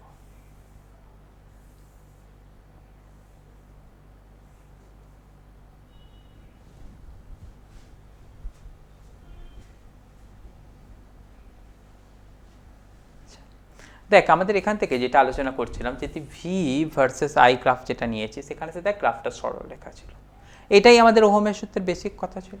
কিন্তু কখনো কখনো এরকম আমরা দেখতে পেয়েছি, দেখ ভি ভার্সেস আই গ্রাফটার ক্ষেত্রে আমরা গ্রাফটা স্ট্রেট লাইন নয়, সেখান থেকে গ্রাফটা কি দেখতে পেয়েছি, দেখ আমাদের নন লিনিয়ার অর্থাৎ বাঁকা তৈরি হয়েছে। যদি কোথাও এরকম গ্রাফটা প্রপোর্শনাল না হয়ে এরকম বাঁকা হয় সেখানে তাকে আমরা বলবো কি যে সেটা হচ্ছে কি নন ওহমিক ডিভাইস। তাহলে দেখ আমার এখান থেকে একটা নতুন কথা চলে এলো, সেটা হচ্ছে কি নন ওহমিক ডিভাইস। তাই নিশ্চয়ই এমন কোনো ডিভাইস থাকবে যাকে আমরা বলবো কি ওহমিক ডিভাইস। তাহলে এখান থেকে আমাদের যে দুটো কথা চলে আসছে এই গ্রাফটা থেকে সেটা আসছে কি, এক নম্বর হচ্ছে কি ওহমিক ডিভাইস আর একটা হচ্ছে কি নন ওহমিক ডিভাইস। তাহলে সেখান থেকে আমি কথাটাকে লিখি, তাহলে আমাদের depending upon the graph. Okay, তাহলে সেখান থেকে আমাদের দেখে নিলাম কি দুটো ধরনের কথা হয়, একটা হচ্ছে কি দেখতো ohmic device,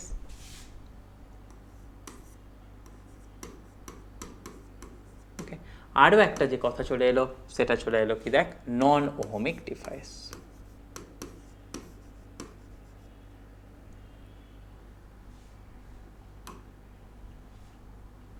non ohmic device. তাহলে এখান থেকে কথাটা খুবই সহজ, ওহমিক ডিভাইস মানে যারা ওহমের সূত্র ফলো করে চলে, নন ওহমিক ডিভাইস মানে যারা ওহমের সূত্র ফলো করে চলে না। তাহলে এখান থেকে আমি বেসিক লাইন হিসাবে থেকে লিখে রাখতে পারবো ওহমিক ডিভাইস মানে কি, এটা আসছে কি follow Ohm's law.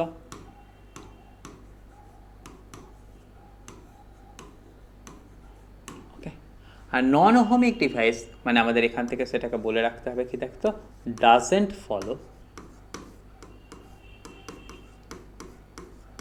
Ohm's law. তাহলে দেখ ওহমের ল ফলো করে না মানে সেখানেতেই ভি ভার্সেস আই গ্রাফ বল বা আই ভার্সেস ভি গ্রাফ বল একই কথা।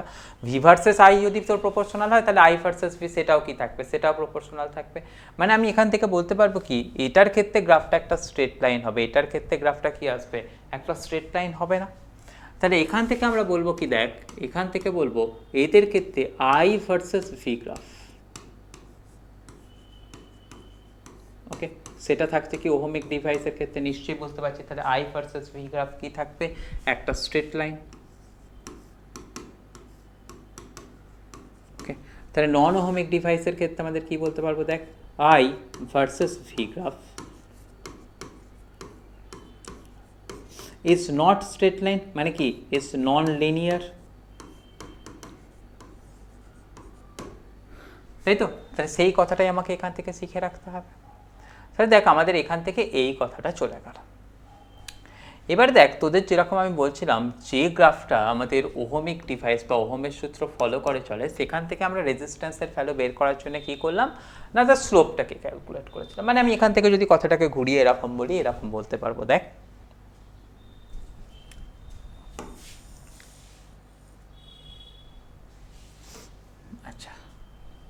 এখান থেকে এটা বলতে পারবো, দেখ ওহম লয়ের ক্ষেত্রে দেখেছিলাম কি V is proportional to I, তাহলে দেখ I is proportional to V, সেটাও সঠিক হবে। মানে যদি আমি এটাকে আই ভার্সেস ভি এর টার্মেতে লেখার চেষ্টা করি বা ড্র করার চেষ্টা করি, কীরকম বলছি দেখ, এই কথা, এই ওয়াই অক্ষ নিয়ে নিলাম, এই এক্স অক্ষ নিয়ে নিলাম, এদিকটাকে নিয়ে নিচ্ছি কাকে আইকে, এদিকটাকে নিয়ে নিচ্ছি কাকে ভিকে। তাহলে আমি এখান থেকে ধর একটা গ্রাফ পেয়েছি, এই ওহমস লয়ের গ্রাফ। তাহলে এর ক্ষেত্রে যেটা স্লোপ পেয়েছি সেই স্লোপটাকে আমি বলছি কত, m equal to tan theta. এবারে তো তোরা একটা জিনিস বল যে দেখ ভি ইকুয়াল টু ছিল কতখানি আই আর, তাই তো? তাহলে এখান থেকে যেটা আই ভার্সেস ভি এর সময় আমরা কত লিখতে পারবো, I equal two 1/r into V. তাহলে এই যে গ্রাফের ক্ষেত্রে স্লোপটা পেয়েছি, এই স্লোপটা থেকে আমাদের আই ভার্সেস ভি গ্রাফের স্লোপটা কতখানি আসবে, 1/r। তাহলে যদি কোথাও আই ভার্সেস ভি গ্রাফ থাকে, ভি ভার্সেস আই থাকলে স্লোপটাই হচ্ছিল কত তোর, না রেজিস্ট্যান্স। কিন্তু যদি সেটা আই ভার্সেস ভি গ্রাফ থাকে, সেখানেতে স্লোপ মানে রেজিস্ট্যান্স পেতে গেলে কি করতে হবে, 1/, স্লোপ। তাহলে সেখান থেকে রেজিস্ট্যান্স ইকুয়াল টু পেয়ে যাবো কত, দেখ 1/, স্লোপ। ওকে, তাহলে এটা হয়ে গেল কার ক্ষেত্রে, না ওহমিক ডিভাইসের ক্ষেত্রে আমরা এরকমভাবে কথা বলে নিয়েছি। কিন্তু এবারেতে প্রশ্ন আসছে যদি সেটা নন ওহমিক ডিভাইস হয়, অর্থাৎ কথাটা কীরকমভাবে আমি ফ্যাব্রিকেট করছি দেখতো। মানে নন ওহমিক ডিভাইস মানে আমি সেখান থেকে বলছি কি গ্রাফটা স্ট্রেট লাইন হবে না, মানে সেটার ক্ষেত্রে যে আই ভার্সেস ভি গ্রাফ ধরে নিয়ে আমি সেটাকে আঁকার চেষ্টা করছি, মানে জাস্ট আরবিটারি একটা কথা বলছি। এই এদিকটাতে নিয়ে নিলাম কাকে আইকে, এদিকটাকে নিয়ে নিলাম কাকে ভিকে। তাহলে এখানেতে আমি ধরে নিচ্ছি সেটা স্ট্রেট লাইন নয়, মানে আমি ধরছি কি সেটা একটা বাঁকা কার্ভ আছে, মানে আমি এরকম ধরলাম এই। ওকে, তাহলে গ্রাফটা স্ট্রেট লাইন নয়, মানে আমরা নিশ্চয়ই বুঝবো কি এখান থেকে সেটা আসছে কি নন ওহমিক রেজিস্ট্যান্স। এবারেতে প্রশ্ন আসছে কি তাহলে এখান থেকে আর এর ভ্যালু পেতে গেলে কি করব, না আর মানে তো আমরা চেয়েছিলাম কি সেটা ছিল স্লোপ, কিন্তু এখানে দেখ না প্রত্যেকটা জায়গাতেই স্লোপ বদলে গেছে। তোরা দেখ এই জায়গাতে স্লোপ যতখানি, নিশ্চয়ই আমাদের এখানে তো স্লোপটা আলাদা। তাহলে এখানেতে আমাদের এটুকুনি কথা বলতে পারবো যে রেজিস্ট্যান্স ইজ ডিফারেন্ট। রেজিস্ট্যান্স মানে কি রোধ, সেটা আসছে কি রেজিস্ট্যান্স ইজ ডিফারেন্ট। ওকে, কখন, না অ্যাট ডিফারেন্ট ইনস্ট্যান্স। তাহলে বিভিন্ন সময়তে রেজিস্ট্যান্স বিভিন্ন, এখানেতে যা রেজিস্ট্যান্স নিশ্চয়ই এই পয়েন্টের রেজিস্ট্যান্সটা তার অন্য। তাহলে বলছি কি resistance is different at different instance of time, at different instance of time. আর বিভিন্ন সময়তে এই কথাটার মানে হচ্ছে কি বিভিন্ন সময়তে রেজিস্ট্যান্সের মানটা কিন্তু আলাদা, at different instance of time. হলো, এবারেতে তাহলে আমাদের এখান থেকে রেজিস্ট্যান্সের মান কত সেটা বলতে গেলে আমাদের কি করতে হবে, যে সময়ে রেজিস্ট্যান্সের মানটা মাপতে চাইছি সেই সময়ের স্লোপটাকে নিতে হবে, বা যে ভোল্টেজের জন্য আমরা রেজিস্ট্যান্সটা মাপতে চাইছি সেই পার্টিকুলার ভোল্টেজেতে গিয়ে স্লোপটা নিতে হবে। তাহলে এখান থেকে আমাদের রেজিস্ট্যান্স সেটার ভ্যালু কিন্তু ইনস্ট্যান্টেনিয়াস, তাই আর ইজ ইনস্ট্যান্টেনিয়াস মানে কি তাৎক্ষণিক, মানে যে মুহূর্তে বের করতে চাইছি সেই মুহূর্তেই আমাকে কিন্তু গ্রাফ থেকে স্লোপটাকে ক্যালকুলেট করতে হবে।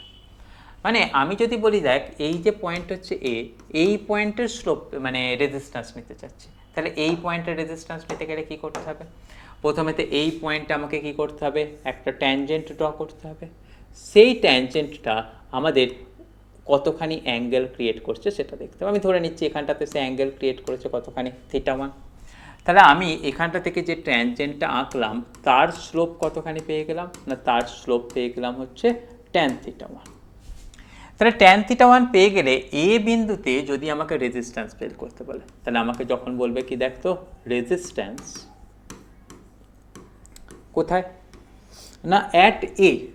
তাহলে এ বিন্দুতে রেজিস্ট্যান্স বলতে গেলে আমরা বলবো কি সেখানে রেজিস্ট্যান্স ইকুয়াল টু কত থাকবে, 1/, সেখানে 1/tan θ।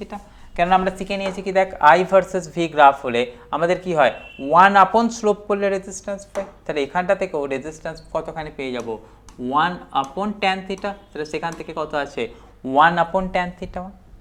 সিমিলারলি যদি আমাকে এই বি বিন্দুতে স্লোপ বের করতে বলে, তাহলে বি বিন্দুতে আমরা একটা ট্যানজেন্ট ড্র করব, সেই ট্যানজেন্টটা থেকে স্লোপটাকে ক্যালকুলেট করব, করে আমরা কি করব সেখানেতে আমাদের বি বিন্দুতে রেজিস্ট্যান্সটাকে বের করব। তাহলে আমাদের এখান থেকে বলতে পারবো কি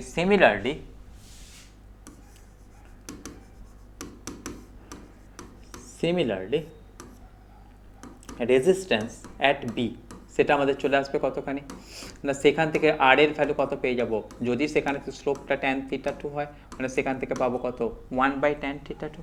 তাহলে দেখ এখানে বিভিন্ন পয়েন্টের রেজিস্ট্যান্সটা বিভিন্ন, তাহলে বিভিন্ন পয়েন্টে যদি রেজিস্ট্যান্সটা বিভিন্ন হয় সেই রেজিস্ট্যান্সটাকে আমাদের বলা হচ্ছে কি ওহমিক নন ওহমিক রেজিস্ট্যান্স, বা তার আরও একটা নাম হচ্ছে কি ডায়নামিক রেজিস্ট্যান্স। ওকে, তাহলে যদি আমরা এখান থেকে দেখছিস কি দেখতো রেজিস্ট্যান্সটা বিভিন্ন পয়েন্টে বিভিন্ন হয়, অর্থাৎ আই ভার্সেস ভি গ্রাফ একটা নন লিনিয়ার হয়, সেখানেতে যে রেজিস্ট্যান্সটা হবে সেই রেজিস্ট্যান্সটাকে নাম দেওয়া হয়েছে কি দেখ, এক নম্বর কথা হচ্ছে কি নন ওহমিক রেজিস্ট্যান্স।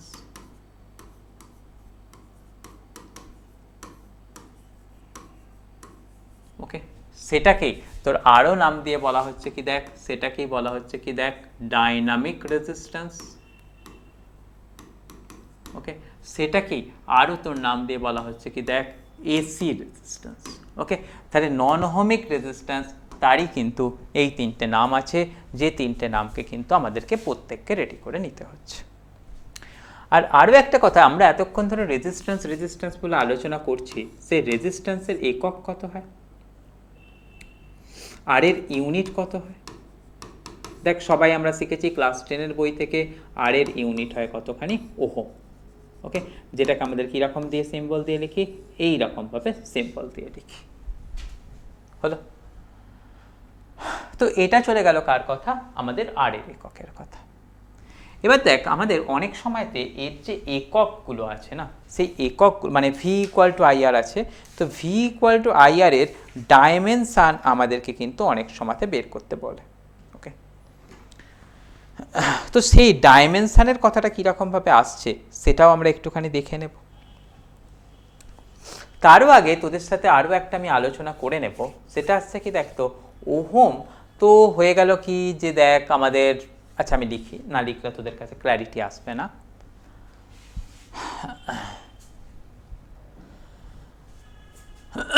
দেখ আমি তো লিখে ফেললাম কতখানি দেখ তো না, যে ফর্মুলা শিখেছিলাম ওহমের সূত্র থেকে ভি ইকুয়াল টু আইআর, তাহলে সেখান থেকে আমি তোদেরকে শিখিয়ে ফেললাম কি আর ইকুয়াল টু কত আসছে না ভি বাই আই। তাহলে এখান থেকে দেখ ভি এর ইউনিট এসআই পদ্ধতির কথায় চিন্তা কর, এসআই পদ্ধতিতে আমরা কি শিখেছিলাম ইউনিট অফ ভি, সেটা কত ছিল না ভোল্ট, আর ইউনিট অফ আই সেটা কত ছিল না অ্যাম্পিয়ার। তাহলে দেখ ভোল্ট বাই অ্যাম্পিয়ার সেটা করলে আমরা পেয়েছিলাম কি রেজিস্ট্যান্স, তাহলে আমরা এখান থেকে বলেছিলাম কি ওহম ইকুয়াল টু কত হয় না ভোল্ট বাই তোর অ্যাম্পিয়ার, তাই না, এটুকুনি কথা আমরা শিখেছিলাম। এবং আমরা এটুকুনি কথাও তোদেরকে বলে নিয়েছি যে এই যে ওহমটা, এই ওহমটাকে আমাদের বলা হয় কি না এসআই একক। ওকে, তাহলে আমরা এখান থেকে এটাও শিখেছি দেখ, সেটা আসছে কি দেখ ohm is a SI unit. এবার তো দেখ আমরা একটা কথা বলতে পারি, ওহম তো চলে গেল কি তার এসআই ইউনিট, তাহলেতে আমাদের এর সিজিএস ইউনিট কত হবে, এর সিজিএস ইউনিট হবে দেখ, এর সিজিএস ইউনিট হবে স্ট্যাট ওহম। ওকে, বা যাকে আমরা বলবো কি ইএসইউ অফ রেজিস্ট্যান্স, বা যাকে বাংলায় বলবো কি ইএসইউ অফ রোধ বা ইএসইউ রোধ। তাহলে সিজিএস একক আমরা যদি রেজিস্ট্যান্সের বলতে চাই, সেই রেজিস্ট্যান্সের সিজিএস ইউনিট কত আসছে, আমি সেটা বলছি দেখ সিজিএস ইউনিট অফ রেজিস্ট্যান্স। ওকে, সেটার ক্ষেত্রে আমাদের তাহলে কী কী কথা বললাম, তিনটে নামের কথা উল্লেখ করলাম। একটা হচ্ছে কি দেখ, এক নম্বর নাম হচ্ছে কি দেখ ইএসইউ বা ইলেকট্রোস্ট্যাটিক ইউনিট অফ রেজিস্ট্যান্স, এটা হয়ে গেল কি এর একটা সিজিএস একক। এটাকেই আমাদের আরও একটা নাম দিয়ে বলেছি, সেটাকে আমরা বললাম কতখানি দেখতো, সেটাকে বললাম হচ্ছে স্ট্যাট ওহম।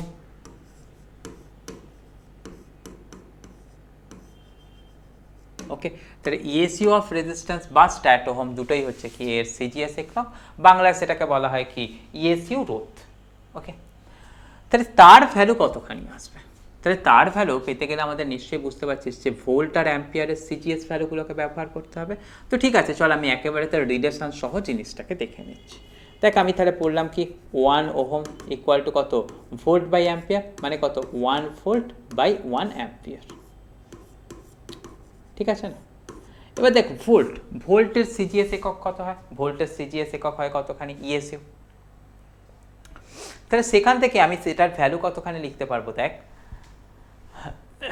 যে 1/300 ইএসইউ।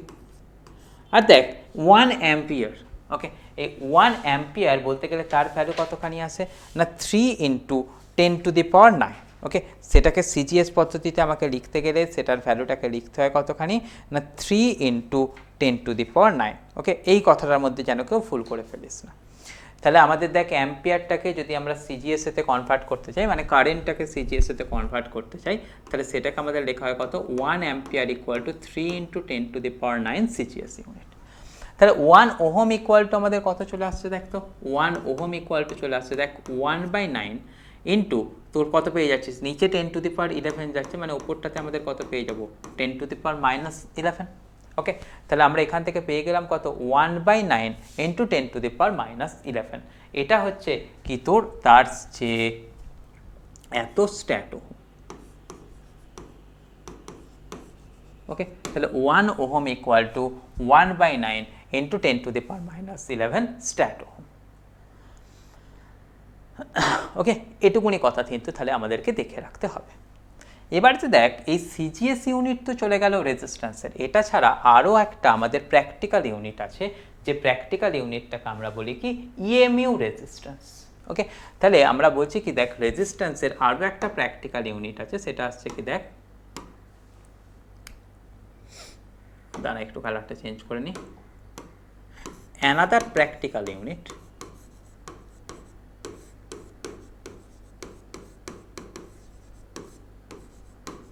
যেটা আছে রেজিস্ট্যান্সে, সেটাকে বলা হয় কি দেখ ইএমইউ রেজিস্ট্যান্স, বা যাকে আমরা বলা হয় কি ইএমইউ রোধ, ওকে। তাহলে সেটাকে আমরা বলছি কত দেখ তো ইএমইউ ইলেকট্রোম্যাগনেটিক ইউনিট ইনটু মানে ইএমইউ রেজিস্ট্যান্স বা ইএমইউ রোধ, ওকে। তাহলে সেটার ভ্যালু কতখানি আসবে, তো সেই 1 ইএমইউ রোধ সেটা বলতে গেলে আমরা কীরকমভাবে বলছি দেখ 1 ইএমইউ রোধ। তাহলে এর জন্য আমাদের কি থাকবে, এর করসপন্ডিং আমাদের বিভব থাকবে, মানে ভোল্ট বাই কারেন্ট, মানে উপরটাতে কত যাবে 1 ইএমইউ বিভব ডিভাইডেড বাই 1 ইএমইউ প্রবাহ মাত্রা, মানে উপরটাতে কত যাবে দেখ 1 ইএমইউ বিভব, মানে 1 EMU potential difference by 1 EMU প্রবাহ মাত্রা, মানে আমাদের এখান থেকে থাকবে কত 1 ইএমইউ কারেন্ট, ওকে না। তাহলে দেখ 1 ইএমইউ পোটেনশিয়াল ডিফারেন্স, সেটা মানে আমাদের সবসময়তে জানবো সেটা কত হয় 10⁻−8 ভোল্ট, ওকে। তাহলে 1 ইএমইউ পোটেনশিয়াল ডিফারেন্স মানে কত হয় না 10⁻−8 ভোল্ট, আর 1 ইএমইউ প্রবাহ মাত্রা সেটা মানে কত হয় না 10⁻10 অ্যাম্পিয়ার। তাহলে সেখান থেকে আমরা পেয়ে গেলাম কত দেখতো 10⁻−9 ভোল্ট বাই অ্যাম্পিয়ার, মানে কত ভোল্ট বাই অ্যাম্পিয়ার, মানে সেটা আসছে কি এত ওহম, তাই না। তাহলে 1 ইএমইউ রোধ তার ভ্যালু আসছে কত দেখ 10⁻−9 ওহম, ওকে। তাহলে দেখ আমি এখান থেকে দুটো ইম্পর্টেন্ট লাইন কিন্তু ড্র করলাম, কি কথা বললাম দেখ,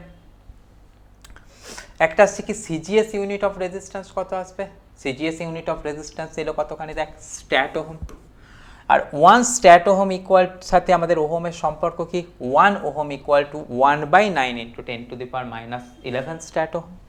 আর কি দেখলাম আরও একটা প্র্যাকটিক্যাল ইউনিট, সেই 1 ইএমইউ রোধ ইকুয়াল টু কত দেখে নিলাম না 10⁻−9 ওহম, ওকে।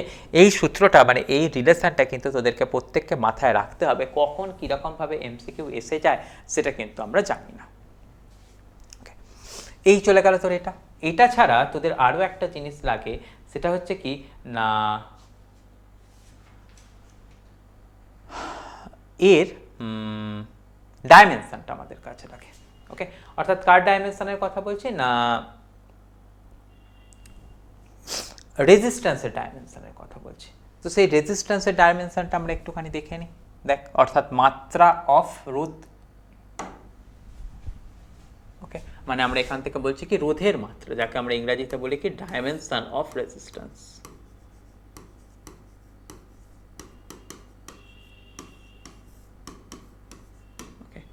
তো যাই হোক সেটা আমরা দেখবো। আমরা কি শিখে নিয়েছি দেখ ওই basic formula V equal two IR, তাহলে সেখান থেকে আমাদের আর ইকুয়াল টু কত পেয়ে যাচ্ছি, দেখ আর ইকুয়াল টু পেয়ে যাচ্ছি ভি বাই আই। এবার দেখ ডব্লিউ ইকুয়াল টু আমরা কত শিখেছিলাম, মানে ওয়ার্ক ডান ইকুয়াল টু কত শিখেছিলাম, পোটেনশিয়াল ডিফারেন্স ইন্টু চার্জ। তাহলে সেখান থেকে ভি ইকুয়াল টু লিখতে পারবো কত, ডব্লিউ বাই কিউ, তাই না? তাহলে আমি এখান থেকে ভি এর বদলেতে লিখে দিচ্ছি কত, দেখ ডব্লিউ বাই কিউ। এবার দেখ আই ইকুয়াল টু আবার কত শিখেছি, আই ইকুয়াল টু আবার আমরা শিখেছি দেখ না কিউ বাই টি। তাহলে আই ইকুয়াল টু যদি কিউ বাই টি শিখি, তাহলে এখানটাতে কিউ স্কোয়ার ওপরটাতে কত চলে যাবে, টাইম। এবার দেখ তাহলে ওয়ার্ক ডানের আমাদের বেসিক কথা কতখানি শেখা আছে, dimension M L square into তোর শেখা আছে কতখানি, টি টু দি পাওয়ার -2, সেটা হয়ে গেল কি আমাদের ওয়ার্ক ডান। তারপরে তো এখানটাতে কি আছে দেখ টাইম, তাহলে টাইমের টি বসে গেল। নিচে কি আছে দেখ তো কিউ স্কোয়ার, কিউ স্কোয়ারের আমাদের ভ্যালু কত থাকে বল, কিউ স্কোয়ারের ভ্যালু কত থাকে, সেটা আমরা সবাই শিখেছি। কিউ এর ডাইমেনশন কত থাকে, অ্যাম্পিয়ার ইন্টু টাইম, মানে আমাদের এখান থেকে চলে যাচ্ছে কত, এ স্কোয়ার ইন্টু তোর q equal to I t into t square. তাহলে এখান থেকে আমরা যেটার পুরোটার ভ্যালুটাকে যদি বসাই, সেই পুরোটার ভ্যালুটা বসালে কত পেয়ে যাবো, দেখ এম এল স্কোয়ার ওপরটাতে পেয়ে যাবো কত, অ্যাম্পিয়ার টু দি পাওয়ার -2, আর তোরা পেয়ে যাবো কতখানি, আর পেয়ে যাবো টি টু দি পাওয়ার -3, কারণ এখানের টি একটা টি এখান থেকে কেটে বের করে দেবে।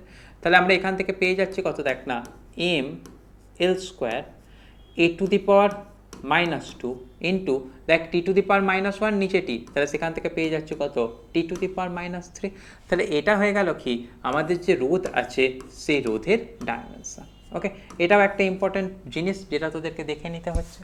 অনেক সময়তেই পরীক্ষায় পড়ে গেছে, write down the dimension of রোধ। ওকে, তাহলে এই কথাটাকে তোরা সবাই দেখে নিচ্ছিস। এরপরেতে চলে যাব হচ্ছে কি এরপরের কথাটা। ওকে ওকে এখানটাতে পরিচ্ছদ সংক্রান্ত কয়েকটা ছোট ছোট এমসিকিউ দেওয়া আছে, সেটা দেখ তোরা নিজেরাই করতে পারবি। দেখ তোদের এই মাত্রা আমি আলোচনা করলাম, 1 ভোল্ট ইকুয়াল টু কত ইউএসও বিভব হয়, তোদের এই মাত্রা আমি লিখে দিলাম 1 ভোল্ট ইকুয়াল টু কত হয়, 1/300 ইউএসইউ বিভব। ওকে, একটু আগেই তোদের লিখে দেখালাম। বিভব প্রভেদের মাত্রা হলো অর্থাৎ ভি এর মাত্রা তোরা W equal to V by q করে নিশ্চয়ই তোরা বের করে ফেলতে পারবি। মানে দেখ ডব্লিউ ইকুয়াল টু কত শিখলাম, কিউ ইন্টু ভি, তাহলে ভি ইকুয়াল টু কত পেয়ে যাব, ডব্লিউ বাই কিউ। তাহলে ডব্লিউ তারপরে গেলাম কত, M L square T to the power -2, q equal to আমরা শিখেছি কত, অ্যাম্পিয়ার ইন্টু টাইম, তাহলে এখান থেকে পাচ্ছি কত, এ ইন্টু টি, তাহলে এখান থেকে পেয়ে যেতাম কত দেখ, M L square A to the power -1 T to the power -3, তাহলে সেটা পেয়ে যেতাম কি আমাদের এর ডাইমেনশন, তাই না? তাহলে এখান থেকে অ্যান্সার পেয়ে যেতাম কত, সি 1 ওহম ইকুয়াল টু কত স্ট্যাট ওহম, তোদের সাথে একটু আগেই লিখে দিলাম, দেখ তোদের লিখে দিলাম কত 1/9, 1 ওহম ইকুয়াল টু কত স্ট্যাট ওহম, সেখানটাতে তোদের লিখলাম কত দেখ 1/9 into 10 to the power -11, 1/9 into 10 to the power -11, তাহলে 1/9টাকে যদি তুই সিম্পলিফিকেশন করিস কত পাচ্ছিস দেখ 1.1 ইন্টু 10 টু দি পাওয়ার -12, তাহলে দেখ না কোথায় আছে 1.1 into 10 to the power -12। 1 ampere equal to কত শিখেছিস দেখ, কত ইএসইউ প্রভাব মাত্রা, তোদের একটু আগেই শেখালাম 1 অ্যাম্পিয়ার ইকুয়াল টু কত হয়, 3 into 10 to the power 9 ESU প্রবাহ মাত্রা। যেই ঘটনাটাকে আমি ওদেরকে ওই ডিরাইভ করার সময়তে তোদের দেখালাম, দেখ কোথায় দেখালাম, এই যে 3 into 10 to the power 9 ESU প্রবাহ মাত্রা। তাহলে দেখ এই রকমভাবে তোদেরকে জিনিসগুলো দেখতে হবে। ওকে, এবারেতে রোধের ওপরেতে যে বিভিন্ন বিষয়ের প্রভাব আছে সেই প্রভাবগুলোকে নিয়ে আমরা পরবর্তী ক্লাসেতে তোদের সাথে ডিসকাশন করব। ওকে, তো ততক্ষণের জন্য তোদেরকে সুন্দরভাবে জিনিসটা দেখিয়ে দিলাম, কিন্তু সেই আবার একটাই কথা, তোরা কিন্তু একটা কাজ করিস, তোদের বন্ধুদের সাথে শেয়ার করিস, এবং অবশ্যই অবশ্যই তোদের সাথে আমি যে কথাটা বললাম, যেটা পড়াচ্ছি সেটা রিলেটেড কনফিউশন যদি হয়, তোরা আমাদের যে হোয়াটসঅ্যাপ গ্রুপটা আছে সেই হোয়াটসঅ্যাপ গ্রুপেতে তোরা আমাকে লিখে জানিয়ে দিস যে স্যার এই টপিকটা আমি বুঝতে পারিনি। আমি চেষ্টা করব, অবশ্যই আগেও বলেছি আবার বলছি, আমি সেটাকে আবার ক্লিয়ার করে দেওয়ার চেষ্টা করব। কারণ দেখ এখানে তো অনলাইন ক্লাসেতে তোরা কি বলছিস সেটা আমি যদি না জানি, সবসময়তেই কিছু না কিছু একটা ডিফারেন্স রয়েই যায়। তো সেটাকে বেরিয়ে আসার জন্য যদি তোরা একটুখানি হেল্প করিস তো আমারও সুবিধা হবে। কী জায়গাতে অসুবিধা হচ্ছে, কোন জায়গাতে অসুবিধা হচ্ছে সেটা তোরা আমাকে বলিস, এবং তোদেরকে আমি বলেছি তোরা গ্রুপেতে আমাকে বলিস, আমাকে একটুখানি ট্যাগ করে নিয়ে গ্রুপটাতে বলিস। আমার তোর যে নাম্বারটাতে তোরা ট্যাগ করে নিবি সেটা তোদের আগেও লিখে দিয়েছি, আবারও বলে রাখছি, দেখ 8902742729। ওকে, এই হোয়াটসঅ্যাপ নাম্বারেতে তোরা আমাকে গ্রুপেতে ট্যাগ করে লিখে দিস। আমাদের যে গ্রুপটা আছে সেটা দেখবি তোদের যে আমাদের যে এখান থেকে যে ভিডিওটা যায় না, তোরা দেখবি যে ভিডিওটা যায়, সেই ভিডিওর নিচের দিকে দেখবি যে চ্যাট একটা বক্স আছে, সেই বক্সেতে দেখবি যে তোদের দেখবি যে হোয়াটসঅ্যাপ গ্রুপের লিঙ্ক দেওয়া থাকে। তোরা সেই হোয়াটসঅ্যাপ গ্রুপটাতে একটুখানি সবাই জয়েন হয়ে যাস, সব থেকে বেটার, এর থেকে ভালো কিন্তু কিছু হয় না। তোরা যারা যারা আমাদের ভিডিওটা ফলো করছিস তোরা আমাদের হোয়াটসঅ্যাপ গ্রুপটাতে জয়েন হয়ে যায়।